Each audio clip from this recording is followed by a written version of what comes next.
President Minnie, and delegates and guests of the convention of the American Federation of Labor. I can assure you that it is a very great pleasure to me that you have given me this chance to come and talk with you about the work which we are trying to do in Washington for the peace and security of the United States. As I said to your reception committee, which met me at the airport a few minutes ago, I feel almost embarrassed to come and talk to a group like this about foreign affairs, because you've worked so long, so thoroughly in this field, that I think that you know more about it than most of us in government. It is indeed indispensable that an organization like yours should have engaged itself in foreign policy and foreign affairs to the extent that you have. You've done an amazing job in that field. And if you hadn't done that, I can say without hesitation that today the chances of peace would not be nearly as good as they are,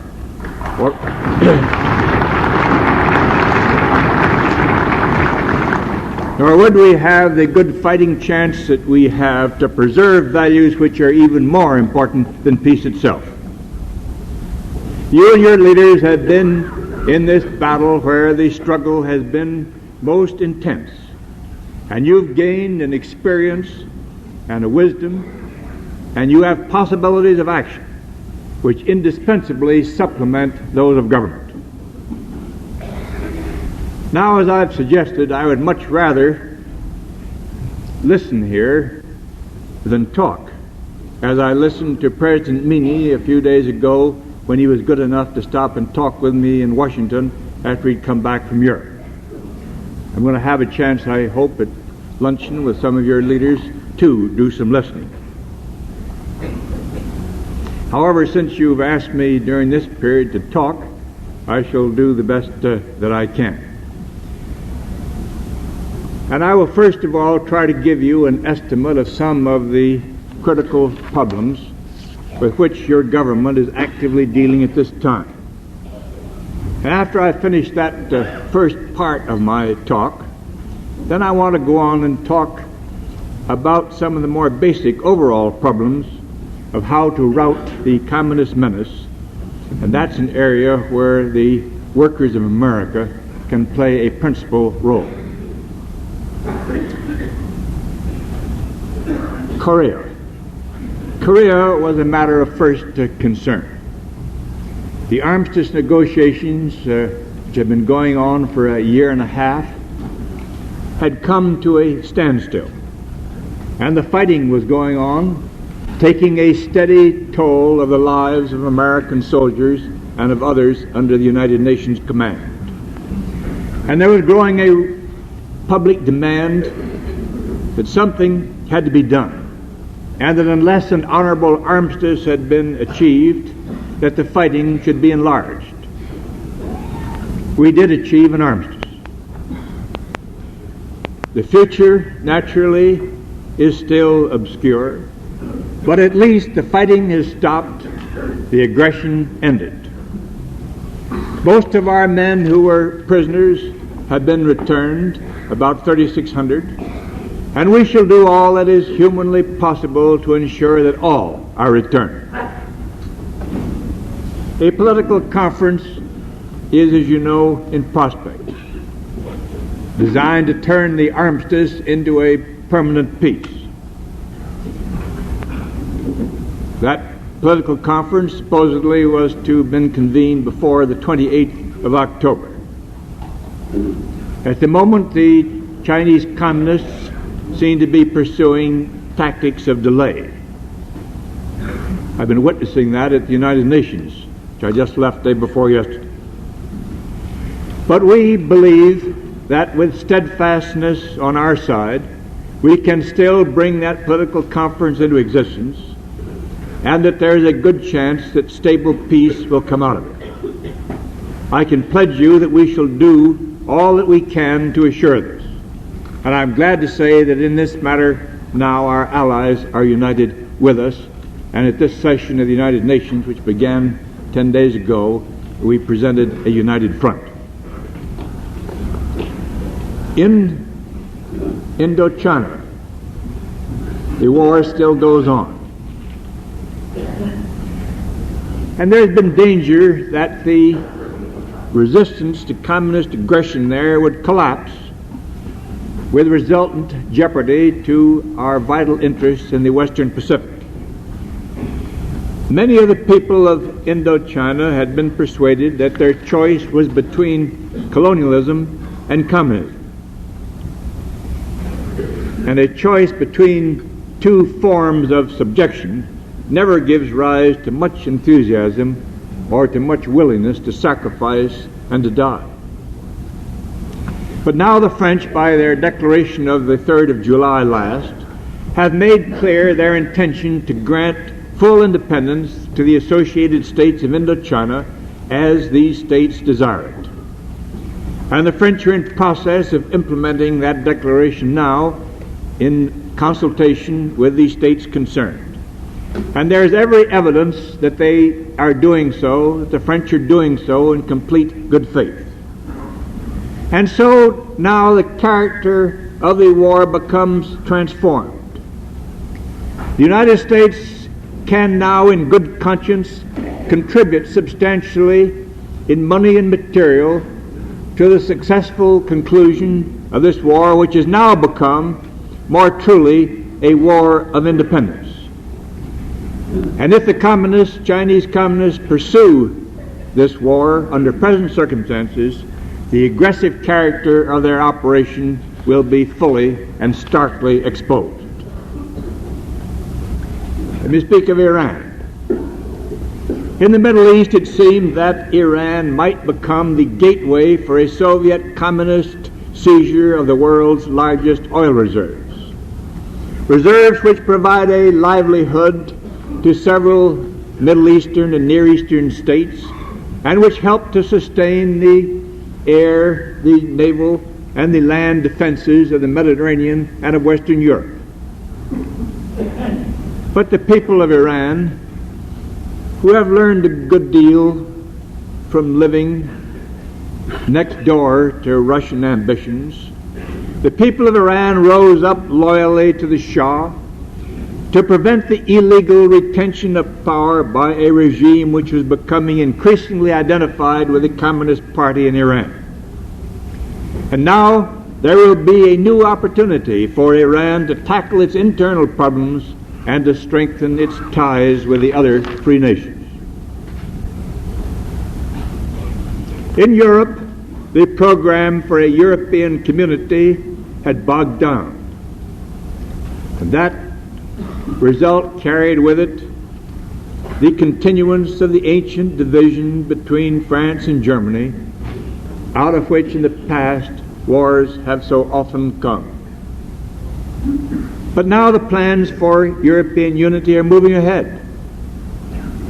There has been a ratification of the European Defence Community Treaty by both houses in Germany and by one house in the Netherlands, and parliamentary proceedings in the other nations involved are imminent. I cannot in good conscience say to you that a positive result is yet assured, but surely the prospects today are brighter than ever before. The political victory of Chancellor Adenauer increases the stature and influence of a statesman who, in his international thinking, thinks not in terms of a nationalist Germany, but in terms of the long-range welfare of a Europe which includes a democratic Germany. The results of that election involved a spectacular endorsement of the policies which the United States has pursued, jointly with its Western allies and with the West German Republic. A sharp contrast is provided by what has been going on in the Soviet zone of East Germany. Last June, there spontaneously occurred widespread protest demonstrations. the only means of free expression that the peoples there could seize upon, which showed to the whole world the opposition of the peoples to oppression and their demand for free elections, for decent standards of living, and for the unification of Germany and freedom. East Germany's working people, the very people who, according to communist propaganda, were supposed to be the favored group, were the very ones who started the demonstrations. The United States government is trying to bring about a four-power meeting to satisfy the aspirations of the German people for unification.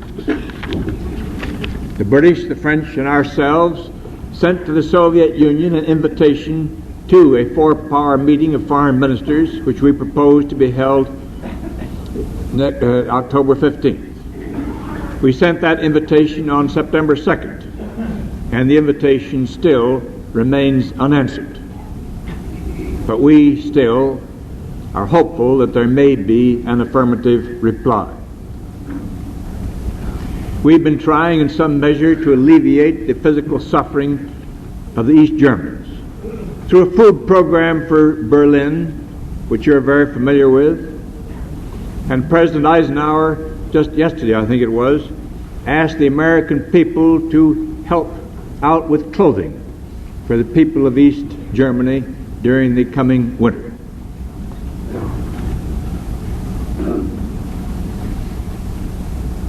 A problem which has given us perhaps the gravest concern of all is the problem of new weapons.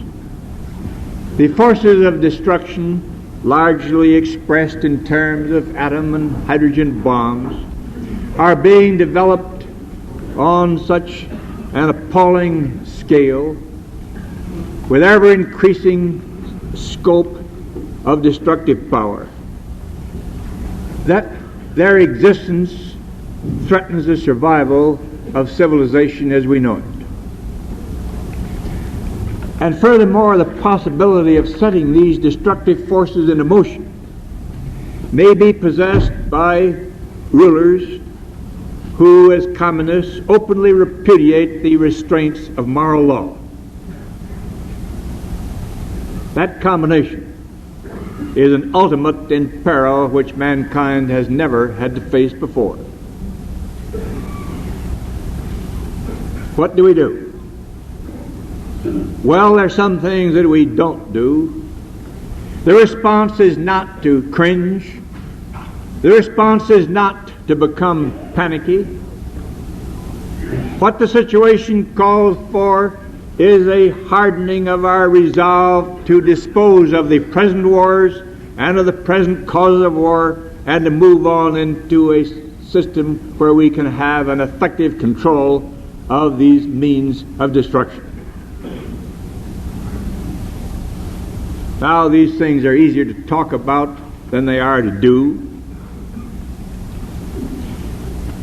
But the American people, in fact the human race, is today so situated that only by strength of will, by clarity of mind, and by sustaining faith can we save ourselves and all humanity from self-destruction. Therefore, we must invoke in the greatest possible measure these qualities that are needed for our salvation. Your government, as I suggest, does not believe that salvation can be won merely by making concessions which enhance the power and increase the arrogance of those who have already extended their rule over 1/3 of the human race. We do believe that if our purposes are honorable, if we understand the just aspirations of other peoples, if we set forth reasonable positions so clearly that others will not miscalculate, if we are good craftsmen in carrying out our aims, then it is still our abiding faith that a just and durable peace is obtainable.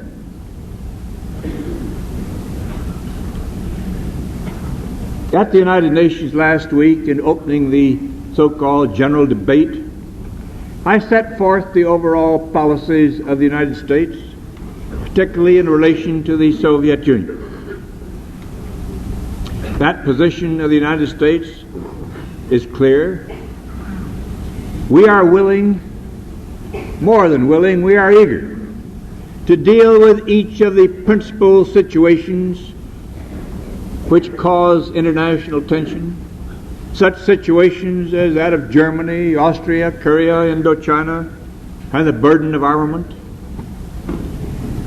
And also in these matters, we are not inflexible.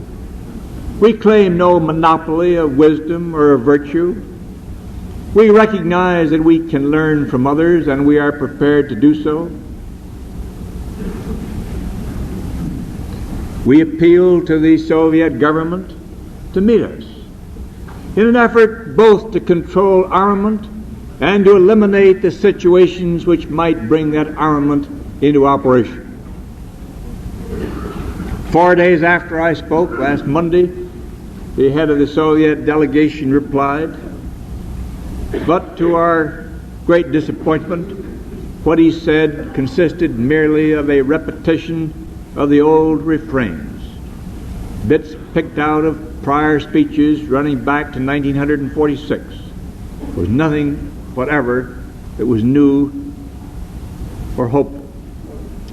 But, as we said there in the United Nations, we shall not grow weary, nor shall we allow ourselves to be discouraged in our quest for peace.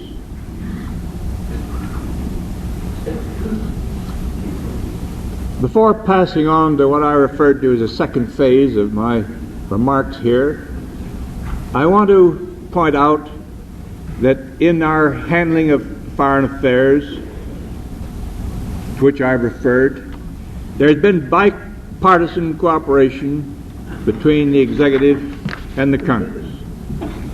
And I want here to reassert my dedication to the bipartisan approach insofar as relates to foreign policy. I've been practicing that for a good many years.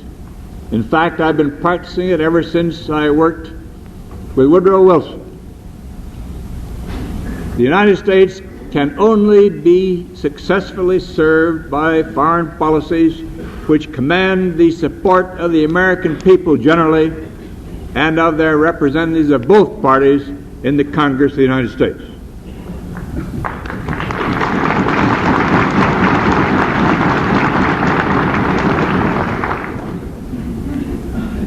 Now I come on to the second phase, which relates not so much to the official tasks of government as it does to a type of work in which all citizens can take part. And that is a task of making our American society so sound and so wholesome that it, rather than communism, will attract the admiration and the following of the workers of the world. And in that task, your organization and other like-minded organizations can help and do help mightily in our quest for peace. The Bolshevik communists are perpetrating, or trying to perpetrate, what in non-diplomatic language is called a swindle. They try to portray a workers' paradise and to get control of the workers of many lands as being the workers' friend.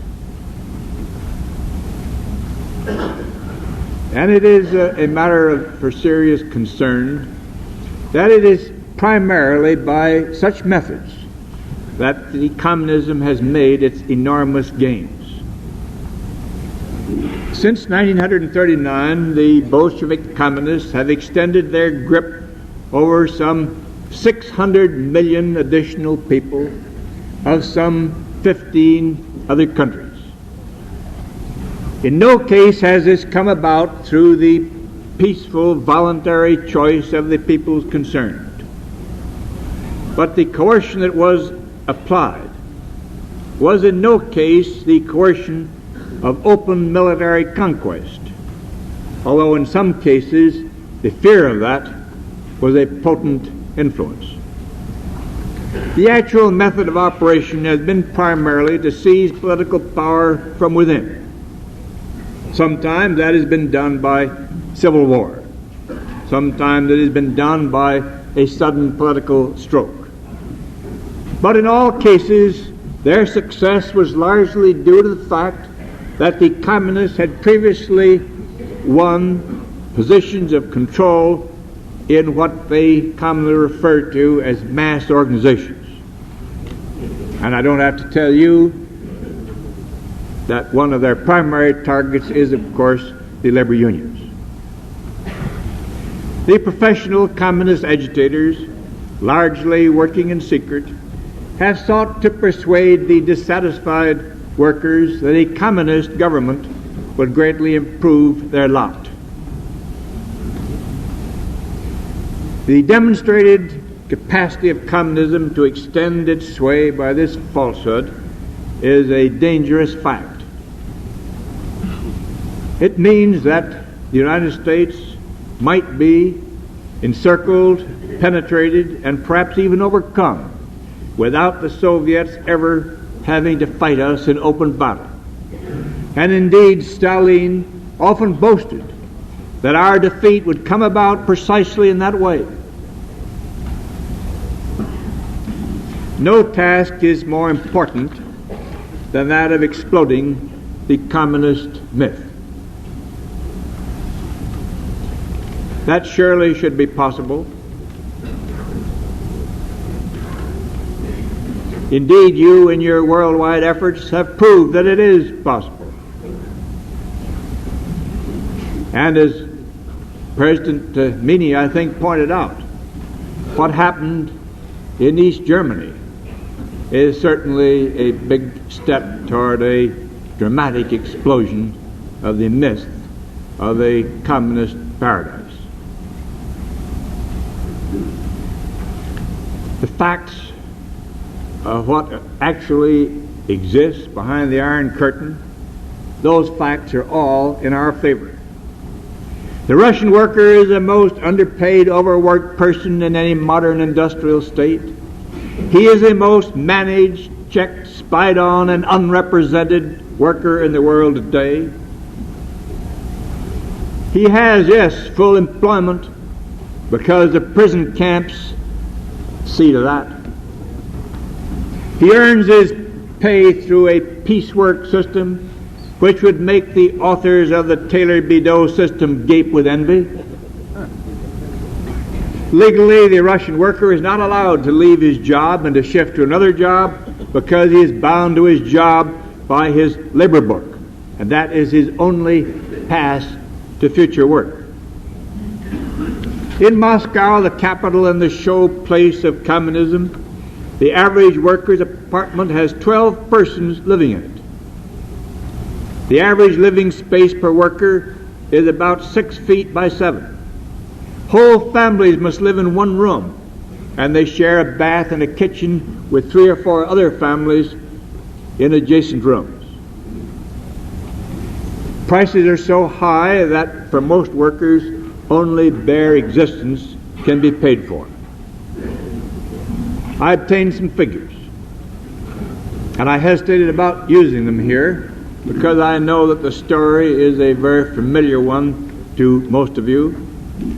Indeed, I think it's quite probable that the data upon which my figures are based may have been obtained in large part through your organization. But the figures are so striking that even at the risk of repeating what you already know, I'd like to give these figures. For a worker to buy a pound of butter in New York, it takes 27 minutes of work. For a similar worker in Moscow, it takes over 6 hours of work. For a pound of sugar, 3 1/3 minutes in New York, 84 minutes in Moscow. For a quart of milk, 7 minutes in New York, 42 minutes in Moscow. For a dozen eggs, 25 minutes in New York, nearly 3 hours in Moscow. For a cotton shirt, 1 hour in New York, 22 hours in Moscow. For a man's suit, 3 days in New York, 47 days in Moscow. For overshoes, 1 day in New York, 13 days in Moscow. For a woman's wool suit, 22 hours in New York, 22 days in Moscow. For a cake of soap, 3 minutes in New York, 30 minutes in Moscow. Some classes in Russia, such as the party leaders, factory bosses, secret police leaders, and ballet dancers, get well paid, and they live well. In the misnamed classless society of communism, there are the most extreme class distinctions. And in the hierarchy of class, the working man and the farmer are crowded close to the bottom. Statistics such as those which I have used are not, I may say, easy to get. You don't get them from official sources of the Soviet Union. The Soviet government maintains fantastic secrecy over even the most basic data in the field of labor. What's the average wage of the Russian worker? You can search Soviet sources in vain to get the answer. What's the trend of Russian cost of living? Soviet government hasn't published a cost of living index for 2 decades. The fact of secrecy really speaks most eloquently. If the Soviet government were not afraid of what the true figures would show, you can be sure that it would publish them. Only by secrecy is the communist myth maintained. I saw in New York this week the United Nations report on forced labor, which is going to be presented for consideration to the Assembly this fall. And as you may know, your federation played a large part in bringing it about that this report should be made. The authors of that report are 3 eminent and independent personalities from India, Norway, and Peru. The report says that the Soviet Union and its satellites used the forced labor of convicts on a vast scale. It points out, and I quote, whole groups of persons are obligated by order of public authorities to take up or remain in a given job against their will if necessary, and may be penalized for not doing so. The report calls the Soviet methods of training and allocating manpower, quote, a system of forced or compulsory labor.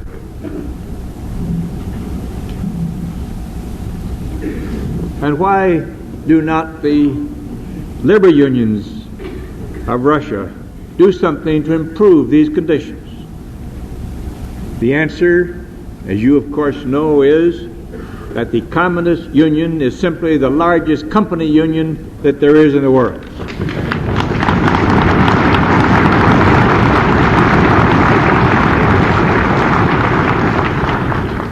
The company there is the totalitarian state.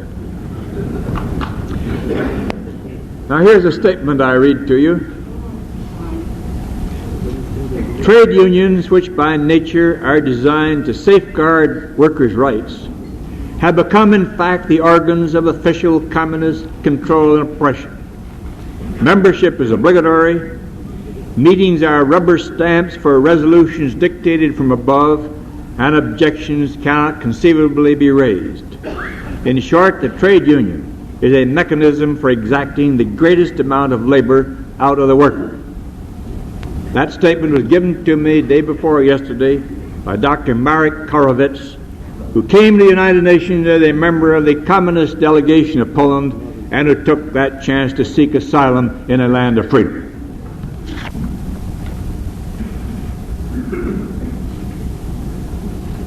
This tragedy that has befallen the Russians should not perhaps surprise us. Rulers who invoke violence, hatred, and falsehood to win their ends usually reproduce the very conditions which they set out to destroy. The extremely violent character of the Bolshevik movement destroyed not only the reactionary Tsarist elements within Russia, but also the moderate elements. And so, in the end, the revolution has largely reproduced for the workers the conditions which prevailed under the Tsars. Much lip service is given to the worker. A few exhibits are created for foreign consumption, but that is where the worker's paradise ends. The rest is misery. It's a tragic thing that this fate should have befallen the Russian people. The Russian people possess fine qualities which we admire. They have always had the friendship of the American people, and today they deserve also our deep sympathy. The history of the United States tells a different story. Our social progress has been achieved by peaceful change. The political institutions with which our founders endowed us are flexible, so as our people have gradually gained clearer perceptions of right and of wrong, those perceptions could be translated into laws and into practice by orderly methods.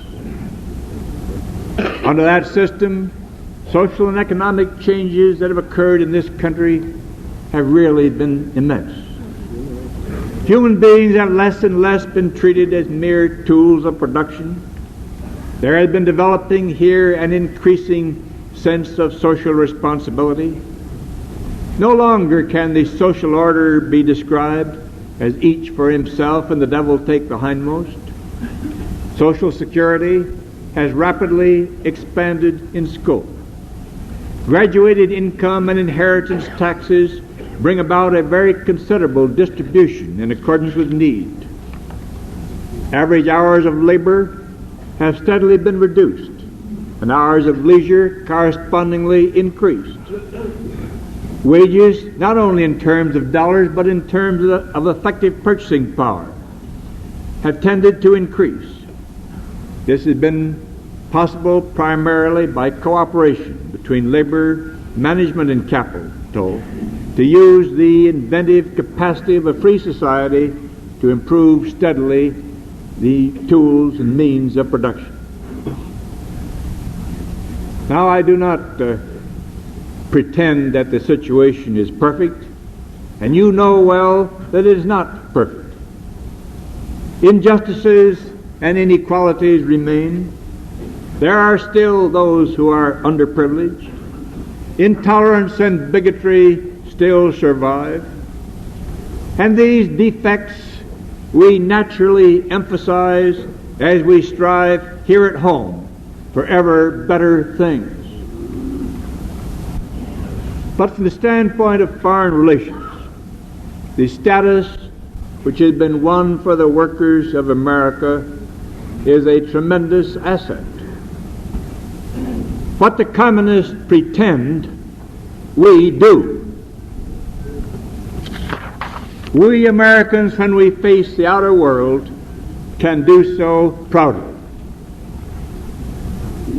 The facts about the communist world and the facts about the American world ought to be known throughout all the world.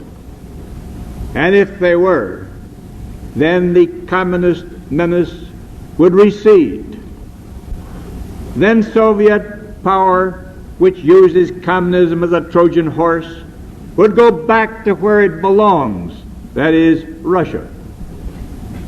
And in Russia itself, despotism would relax its grip and freedom would be reborn. As it is today, the Communist Party still holds control of many labor unions throughout the free world. In France and Italy, the largest labor unions are still communist-dominated. In many other free countries, the communists dominate labor unions, which have special power in relation to transportation and to key defense activities. I know that this persisting influence of communism is a matter of great concern to the free labor unions, and that you of the American Federation of Labor are taking the lead in combating this situation. Also, I know that the world situation would be far worse than I portray it if it had not been for your timely and vigorous engagement in the struggle for freedom.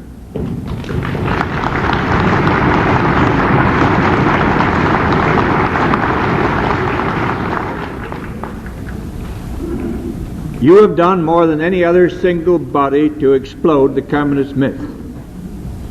And in this matter there should be a more intimate partnership between us. You have not always received the official support and the backing that you deserve. I recall very vividly one instance that I would mention to you here. It occurred at the first meeting of the United Nations Assembly in London in January 1946. And at that time, the Soviet delegation to the United Nations was trying to bring the communist-dominated World Federation of Trade Unions, to bring it into the United Nations itself, and into other political conferences as the official spokesman of all the workers of the world. And at that moment, it was, as I very clearly recall, it was the representatives of the American Federation of Labor who played the major part in circumventing that plot. And then you went on to create the International Confederation of Free Trade Unions as an alternative to the Communist Federation. And that free trade union has performed a great service for the free trade unions of 73 lands. I have cited out of my recollection one example of your effort. The total chapter of your effort is long and it is honorable. Here at home you have striven with much success to make the American record one of which all of us can be proud. And also you have vigorously and successfully combated the communist menace in foreign fronts. In so doing, you have made a great contribution both to the glory of America and to the safety of America. Over our past, the most dependable defense of our country has been the goodwill created abroad by what was known throughout the world as the Great American Experiment. That was no military experiment, for during that period we had virtually no military establishment. It was a demonstration of what a free society could do in terms of political and social progress. Today we do have a great military establishment, and I'm sorry to say we need it. But it would be disastrous if we made the mistake of looking upon armed might as an all-sufficient defense. The greatest asset of our nation has always been, is today, and always will be, not military force, but this same great American experiment, an experiment in which the free labor movement plays the essential role of a dynamic force. Thank you.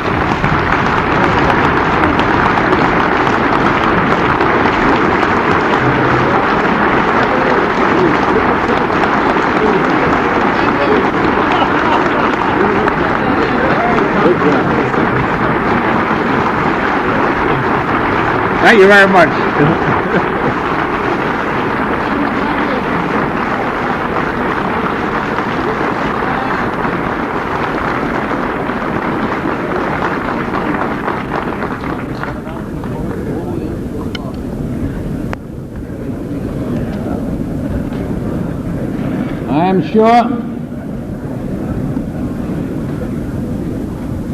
that the rapt attention